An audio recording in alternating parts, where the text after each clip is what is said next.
Excuse me, what do you see? Do you see any change on the slides? Can you come again, sir? Do you see any change in the No. slide? No. I have not seen.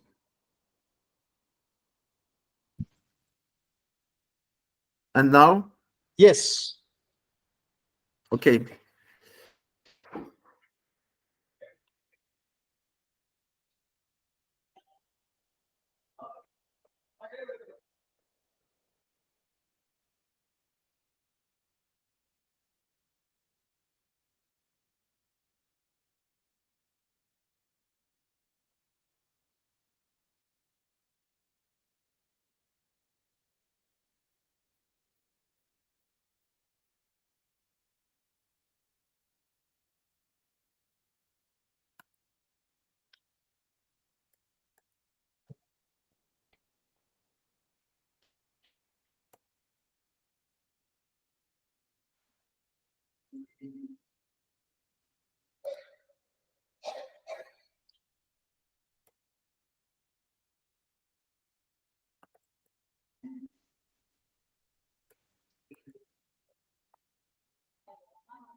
Then, sir, you can start, sir. It's already, I put a message in the group. Shall I start? Yes, you can. Okay, just let 4:30 happen. It's 16:29.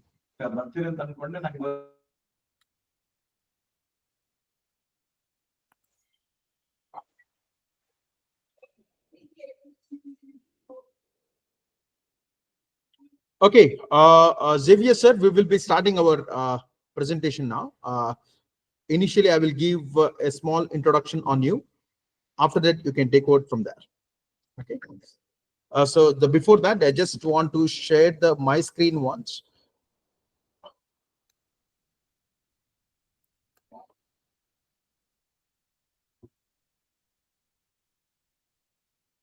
Do I need to stop sharing? Just 2 minutes of your time, sir. Yes. So I stop sharing, huh? Yeah.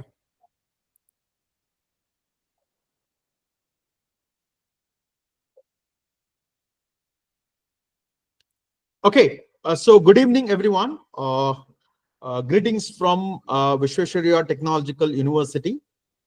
And I welcome Mr. Xavier Fouger from the Dassault Systems, a Senior Director, Learning Center and Programs of Dassault Systems. I want to give a brief introduction about Xavier Fouger before his talk. And also, I want to welcome all the dignitaries, principals, head of the departments, chairpersons, and all the members, administration, the management of all the institutions who is going to be part of this particular talk and listen to our Xavier Fouger, and also our dear students who will be also eager to hear from Xavier on the latest trends, and also he has defined his title. We have already sent across this particular abstract to all the people under this university. So welcome, sir. Welcome, first of all, to Thank you. particular gathering, online gathering about the most important topic, which is relevant to the university, relevant to country, and also relevant to our university. So I will give brief introduction to our people here about Mr. Xavier Fouger. So Xavier Fouger, an industrial engineer, a former science attached for the French embassy in Vienna. Xavier joined Dassault Systems in 1990 to develop innovation processes for automotive manufacturers in Germany and Korea. He founded the corporate organization in charge of academia, designed learning initiatives for secondary and occasional education in the United States of America, Malaysia, Canada, and France, and deployed learning centers in university in India, China, Brazil, Mexico, South Africa, Kenya, Ivory Coast, Vietnam, and Argentina. He has created Dassault Systems Learning Lab to collaborate with universities in educational innovation within projects funded by US and European agencies, focusing on practices enabled by digital technologies. Over the years, the Global Learning Lab became the seed of the 3D Experience Education Organization. He currently works on industry-inspired learning centers, that is 3D Experience EDU Centers of Excellence, educational government programs, and collaboration with engineering education societies. So some of the things which you have currently he into his credits are: he is founding member of the International Federation of Engineering Education Societies, founding member of the Global Engineering Deans Council, expert at CTI, the French accreditation agency for engineering degrees, member of the board of Unilasele, member of the industry advisory board of ISAE Supermeca, member of the consultative board of the UNESCO Center for Problem-Based Learning at Aalborg University, Peter, the first medal of the Association for Engineering Education of Russia, that is also called AEER, Nicolo Tesla Chain of the International Society for Engineering Education, American Society for Engineering Education Fellow, European Society for Engineering Education Fellow, and currently he is serving as Senior Director of Learning Centers and Programs at Dassault Systems. And we had recently had a meeting with him at our VTU Belgavi, the main campus, and we are excited about his presence. And our honorable Vice Chancellor, sir, also we had met, and we are in a process of collaborations. So I welcome Xavier Fouger, sir, to this particular online session. Thank you for taking out your busy time to talk to our students, and also the large gathering here, all the administrators and the management who are sitting here. I welcome again. I think I give this particular session to you, sir. Thank you very much. Thank you. I think you need to stop sharing your screen.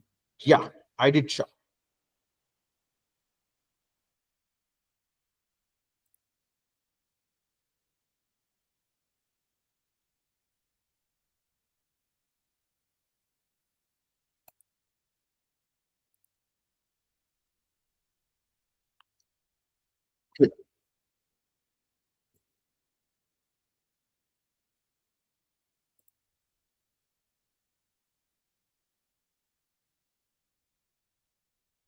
Can you see my screen?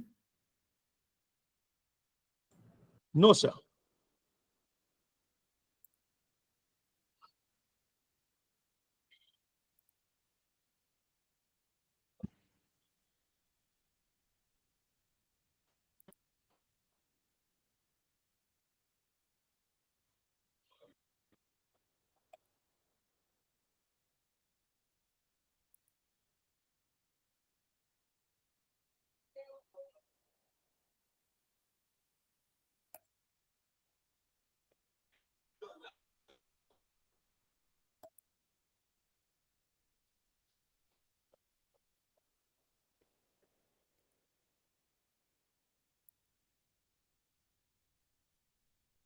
Can you see? Yes. Yes, sir. You can go ahead. Excuse me, I still have something to do.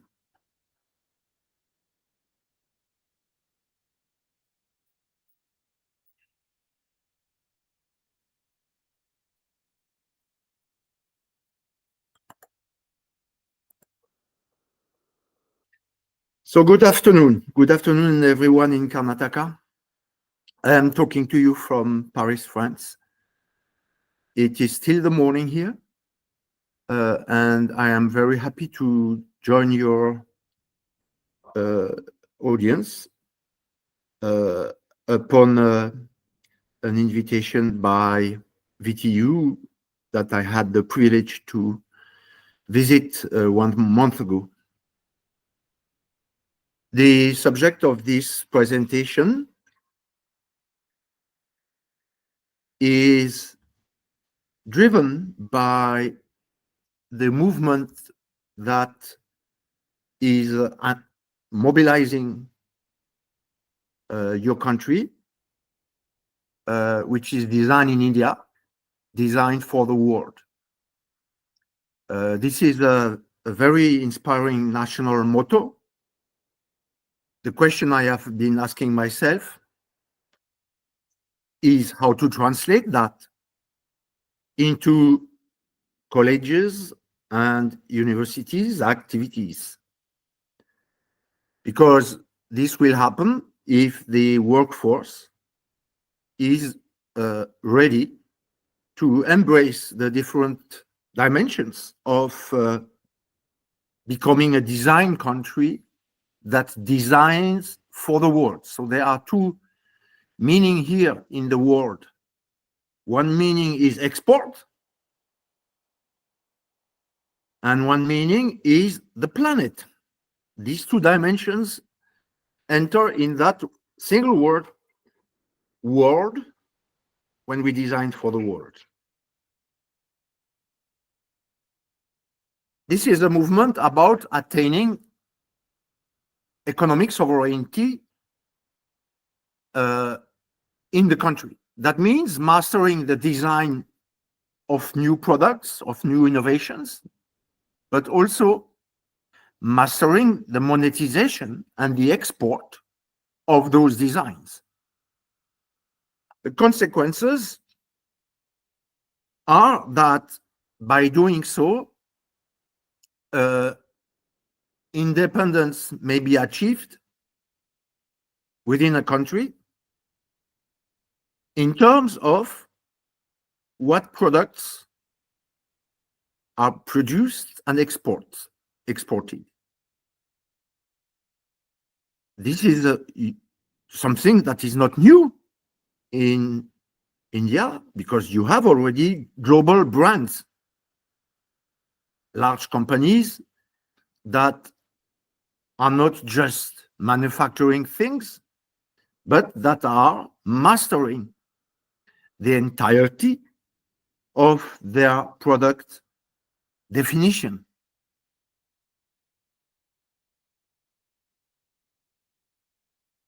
The consequences on an engineer working in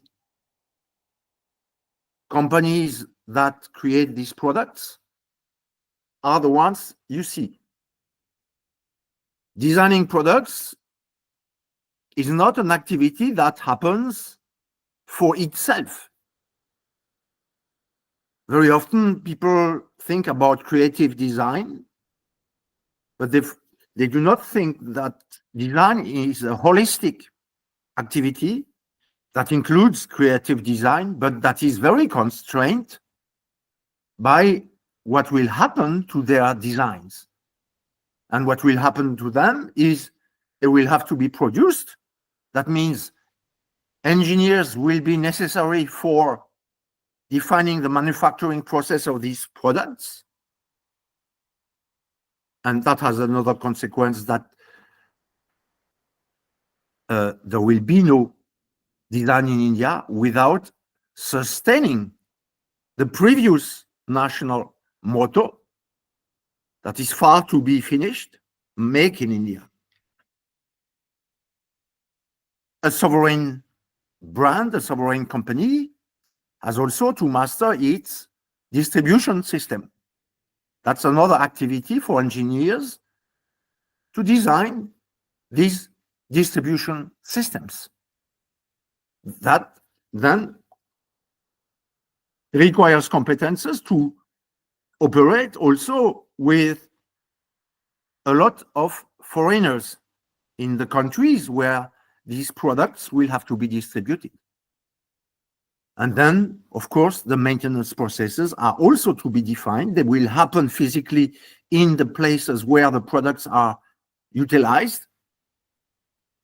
And again, this is an activity for engineers and therefore a competence companies need to find in the graduates that they hire. The word design has many understanding, many definitions, but I try to summarize aspects here that are essential. It's about imagining the customer experience of the product. How will the customer operate with this product? How will the customer interact with this product? This is called an experience, and the experience of the consumer has to be itself a deliberately engineered dimension of the product. This will happen, this consuming this product, utilizing these products will happen in a very different context. The context has to be taken into account by the designer. And then when all this is taken into account, the activity of the designer will be to generate all the technical definitions that relate to that product. So design is requiring very diverse competences, from emotional engineering, that is the creative design, to experience engineering, that is the way the consumer will interact, by taking into account the context, by optimizing the performance, and by anticipating the life cycle of that product. This all relies on technologies that are digital technologies that are available and that are gathered on this platform, which is called the 3D experience. 3D experience is the platform that will connect all these activities and all the people involved in these activities. This is the digital context in which an efficient design for the world will happen. A few words about what is called generative design. Generative design is design that is produced by the computer itself. The computer makes decisions about the object, its shape, its nature, its material, in an automated manner based upon specifications that are given by the designer. So this is it's not a conversational activity like the one you can see in AI as it is available for everyone today online. This is an activity that relies on the engineered data, scientifically valid data of the project. Here is an example coming from the architectural world that gives you an idea of the dynamic and the implications of AI automated generative design. In 1997, the Guggenheim Museum in Spain was designed by Frank Gehry, the star architect, and it is covered. This building is very special. The shape of the buildings are complex surfaces, not flat walls. It is covered with a metal panel, and there are 43,000 such panels of 20 different types, because they have to adjust on the complex surface. At that time, to make the project happen between the different participants, 16,000 faxes were exchanged. This year or last year,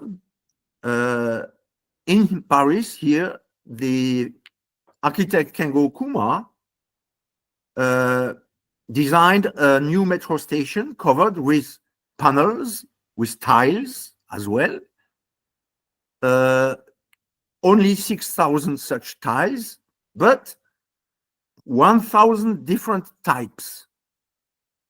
All this happened without any fax exchanges, all based now on the cloud.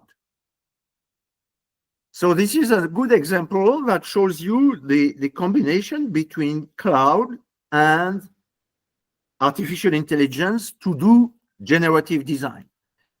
Generative design can be applied to many things.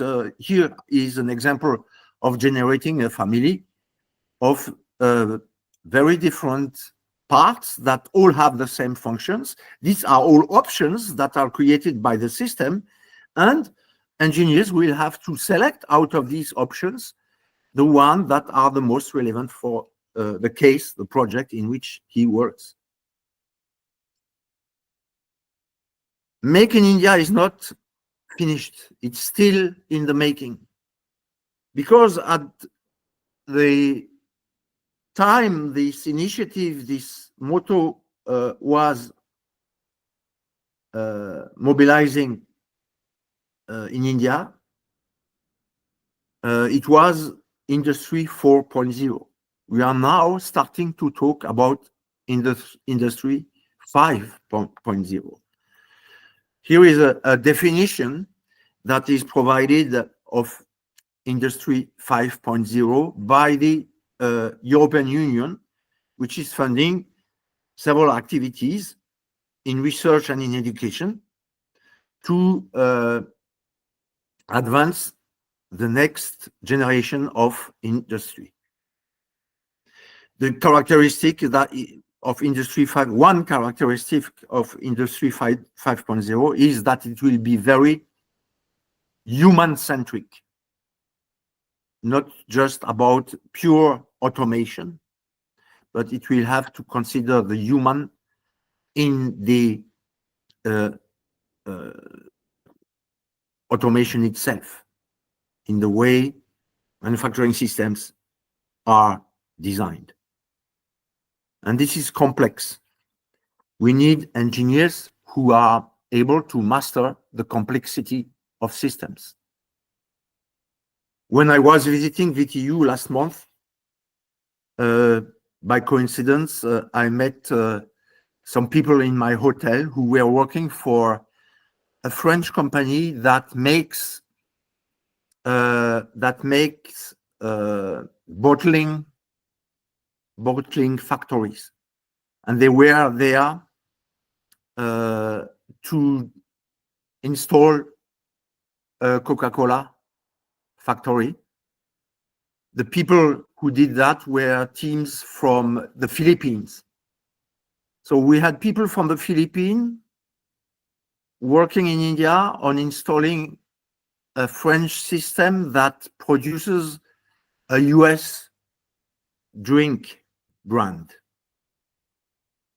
So this shows these engineers are embedded in a very international context.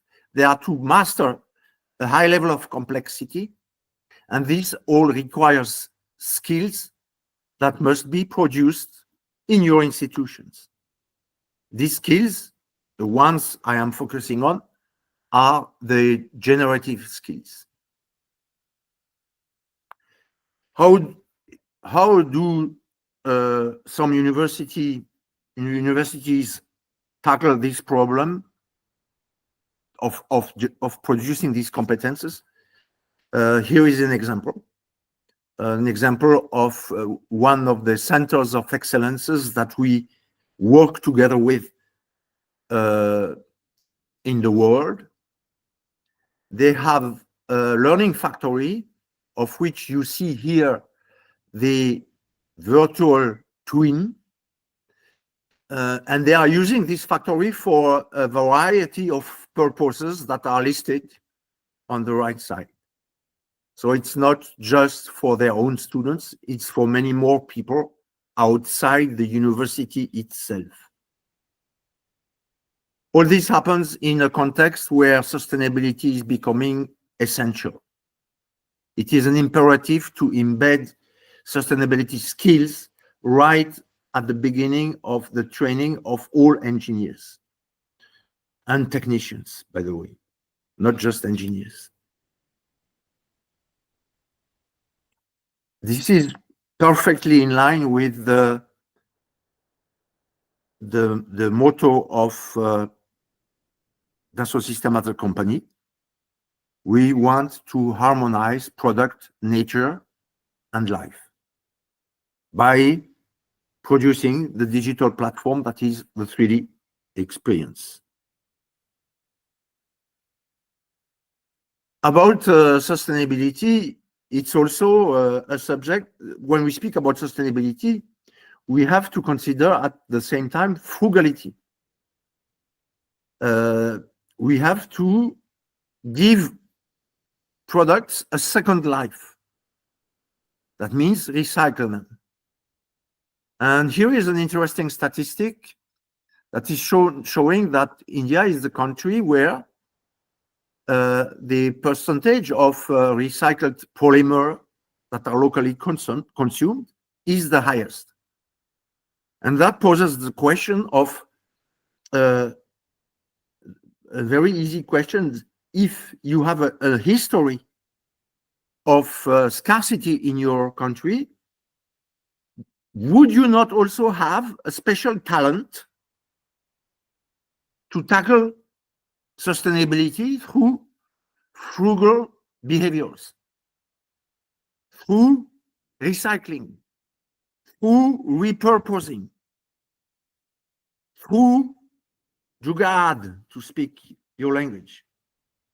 Jugaad is a way that is a creative manner, not industrial, but creative, to encourage frugality.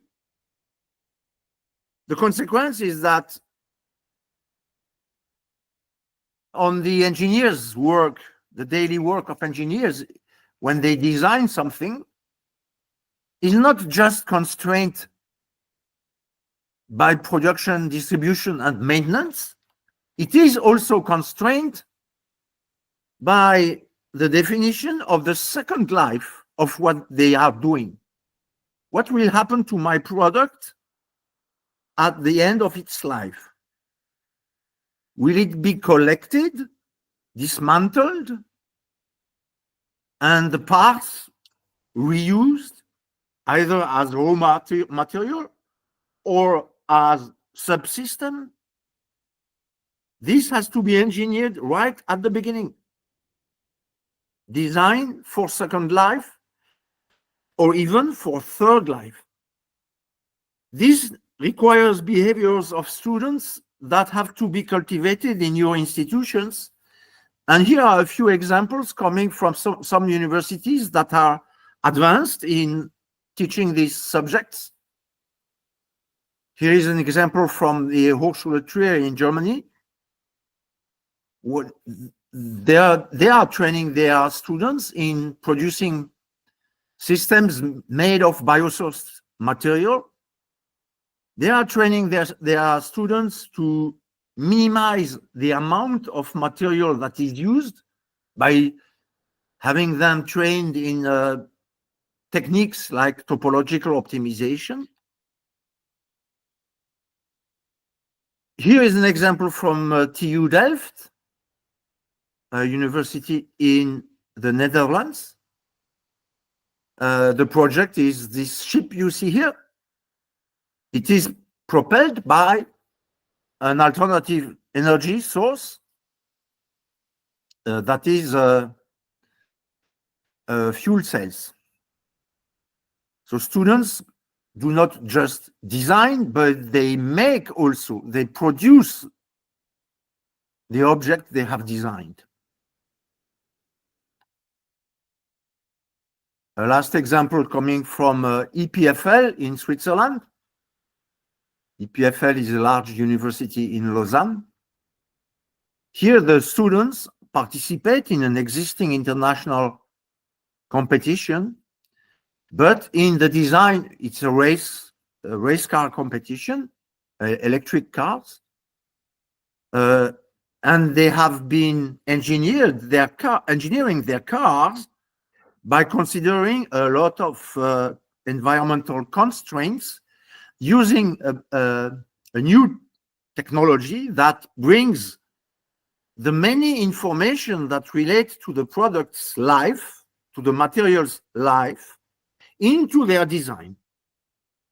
This is based upon a very large database that is maintained and that is considering all dimensions, not just the material ones, but if you purchase, if in your system you need one material that comes from a very long distance, you have to take into account the transportation.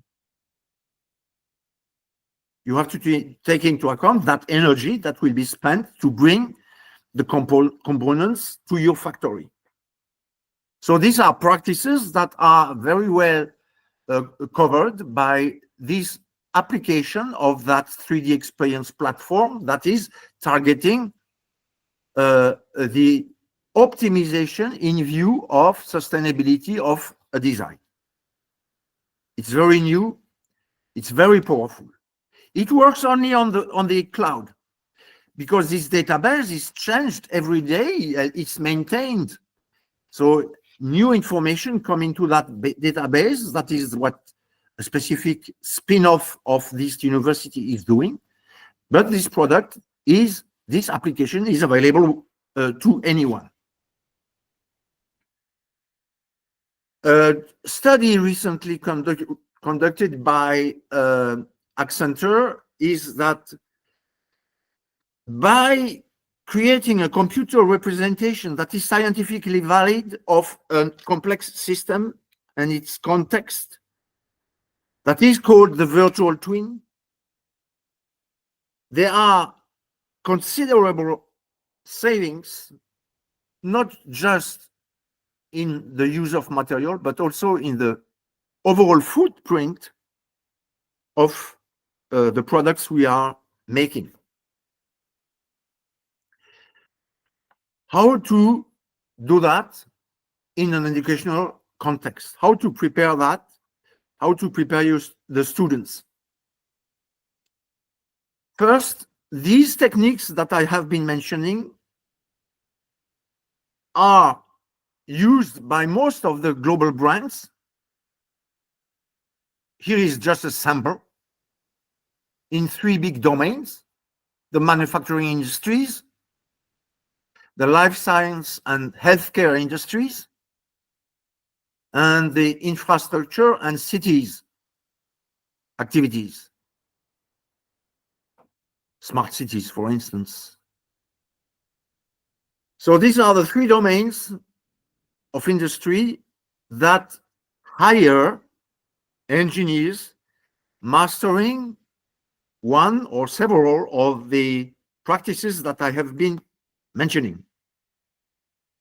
To help you do that in educational institutions, we provide 3 types of content. One is to inform you about the emerging new skills. We publish that. We make big studies, we publish them. A second one is a set of instruments to make you efficient. And the third one is a set of instruments to make you credible. I'll give you some details about this. The applications are the ones I mentioned,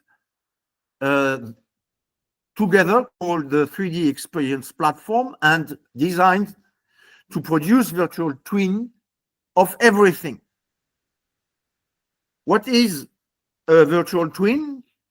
It is a computer model of something that will exist or that already exists. It is multi-scale. It has to represent the product at its macro level as well as at its nano level. It is contextual. It has to consider the environment of in which this product will be implemented. It has to be predictive. It has to simulate what could happen. It has to be persistent. The project that is shown here is the ITER project, which was decided in 1985, and which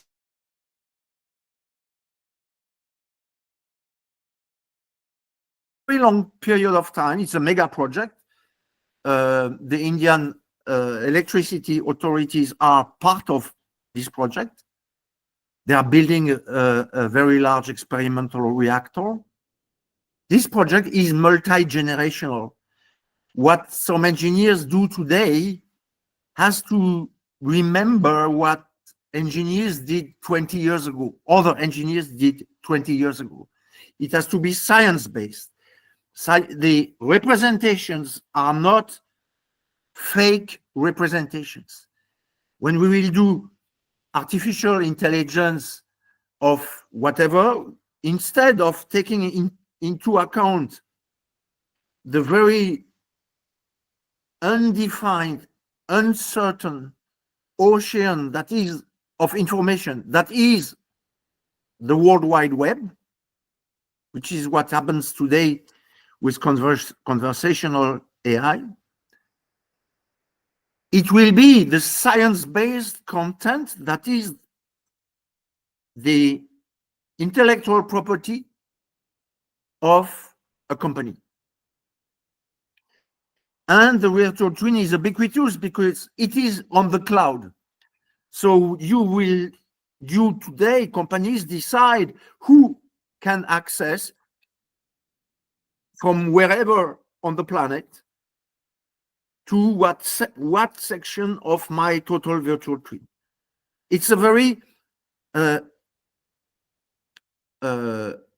broad set of skills that is required to implement the virtual twin. And this is the platform that we provide to educational institutions. It's composed of the elements you see currently. It targets a very large set of industries. Skills students gain by having projects or activities in one industry are reusable in another industry. They are transportable, because these are the digital skills that makes things happen. So if you do project with a car maker with your students, the skills they gain, they can reuse to apply in an industrial equipment company or in a shipbuilding company or whatever. We provide content to educators tackle these subjects, content that is industry-led, that reflects best practices that are producing the competitiveness of these large companies that I have been mentioning. Some practices, of course, also reflect what small companies need to do. So this is all material content that is made available to anyone using the platform that I was mentioning, the 3D experience, in an educational institution. And then it's about being credible. Students have to prove the skills they have acquired. For that, we run a certification program that provides micro-credentials in more than 170 different disciplines, among which the sustainability ones that I described before. And then we have centers of excellence that are places where a high level of expertise is available for any type of learner. It can be students, but it can also be professionals who need to upskill their competences.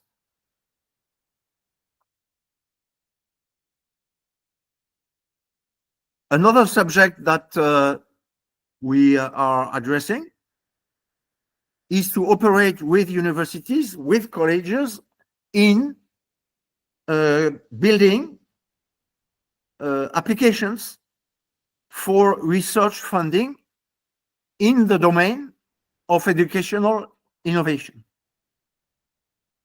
This works at different levels. It can be regional, it can be country-wide or international call for proposals.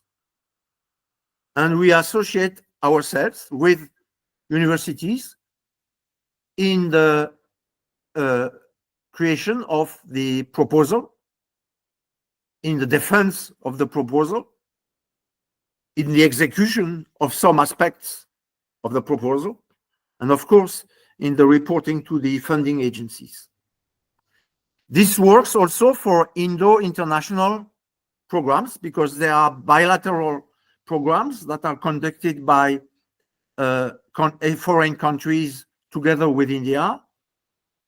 And this just recently, we have been associated with one colleges in Karnataka in winning a Franco-Indian funding program. So they will receive a substantial funding on a very interesting research program associating them with the French university. The program we run in India is Connect Next. It targets employment readiness of students by providing industry subjects for student projects, and it can go up to internships. This program is run by our foundation in India.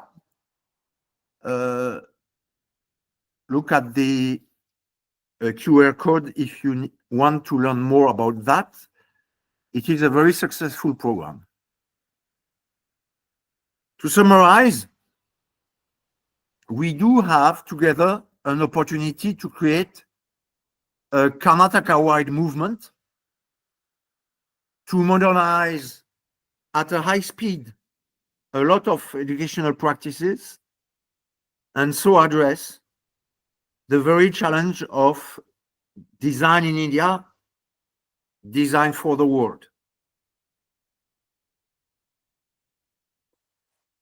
I stop here. I wanted to show you a little video, but for the sake of time, I skipped that video. It will be available in the documents I will provide the VTU with. With that, thank you very much. If there are questions, I am happy to answer.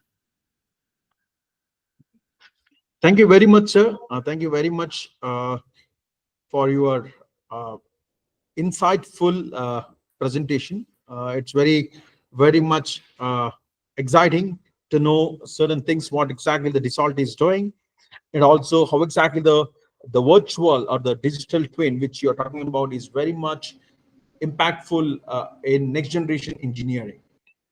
Okay, so we will wait for a couple of minutes if anyone has a questions on your topic and on your presentation. Based on those questions, we will put forth to you. Otherwise, I have a couple of questions from my side so that we can have this particular interactive sessions beginning. Wait for 2 minutes. We will wait for 2 minutes.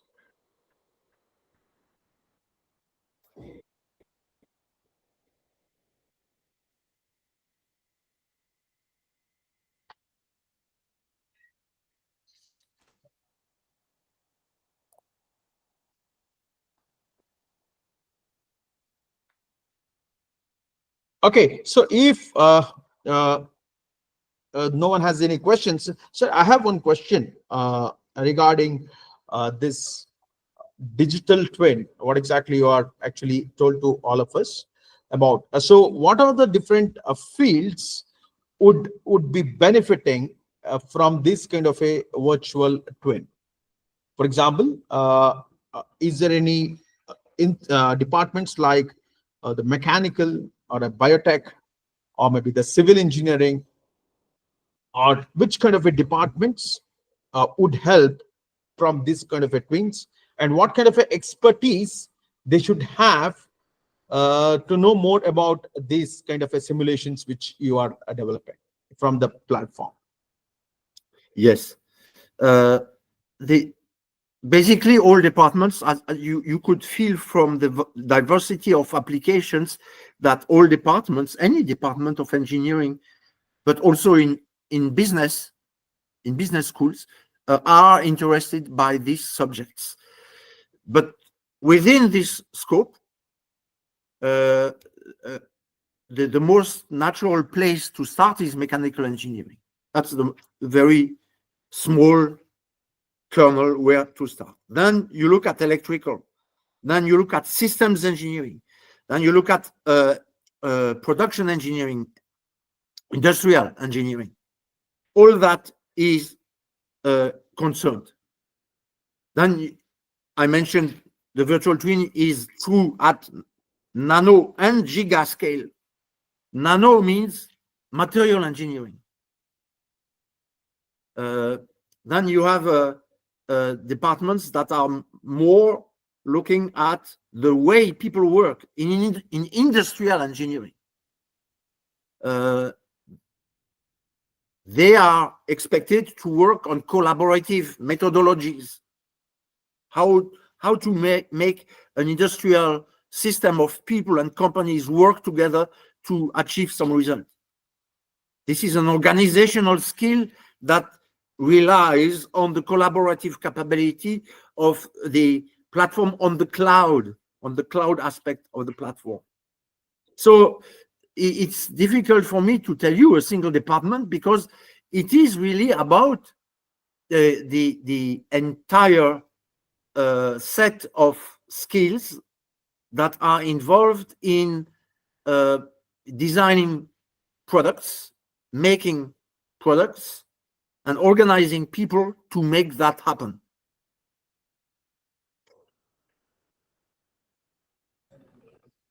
Yeah, thank you, sir. And also, what kind of a prerequisites should be having to the students to start hands-on in this particular session? For example, if you want to get into, I am coming from the computer science background.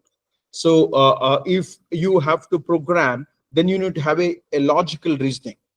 Absolutely. To tell about, okay, this is what you need to tell the computer to do particular task. So that is a logical reasoning which I expect the students to be sharp. It's not that they should be 100%, but at least they should be able to think from that perspective.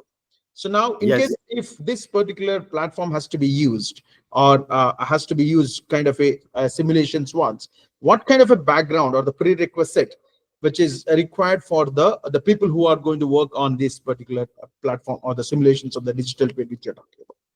Yes. The background that will be required is the background of students that you require them for entering your institutions. What I mean by that is that, for instance, you mentioned one skill that is a kind of critical thinking in the context of simulation. These are behavioral skills. They are not procedural. They are not scientific skills. It's a mindset to develop in your students. All right. To achieve that, there are not 20 methods. There is only one. The method is to immerse them in a realistic project. It's problem-based learning. by being immersed in the use of all these computer representation to achieve a certain objective, they will make mistakes. They have to be pointed on these mistakes. They have to, the role of the educator is to tell them, here you thought the computer gave you the right answer, but it also happens that the computer gives you the wrong answer, because the everything is not yet idealized, and this discerning with AI, this will become even more important. The discernment, selecting what, being sharp in, and this you can learn only by doing, by practicing under the mentorship of the educator. Educator will tell you what you can learn from your mistakes. And the mistakes, you have to make them into the context of your future job. That means in front of an industry relevant subject. Great, sir. Nice to hear these particular words from the industry, because we as academicians sometimes not able to understand how exactly the industry is moving and how exactly the industry is looking at we people. That means, see, we are there are two different approaches I keep talking about. That is, the first thing is the bottom up and the top down. The bottom up approach is the one which we all work on. That is the fundamentals of the subject. Where the industry is looking at from the top down, where they have a problem and they want a solution. So they don't really care. Maybe they would care, but they will not tell that fundamentals. I really don't care, but I want a solution to my problem. So that's how they look at. So this bridging the gap is what we all look at. This is the bridging the gap, which is looked at by the whole world now. So academicians are looking at industry, and industry is looking at the academia. So this gap is actually getting narrowed by this kind of activities and also the collaborations. Thank you, sir. Thank you very much for your insightful talk. I'll just share my screen once, and from then we will. Okay. So thank you very much for your inputs, and we are looking forward for great connects, so that our connectivity will be becoming stronger and stronger from now. Thank you, and let's together make the movement of design in India, design for the world, happen first in Karnataka. Yes. Thank you very much. Have a great time. Have a good day. Goodbye. Goodbye.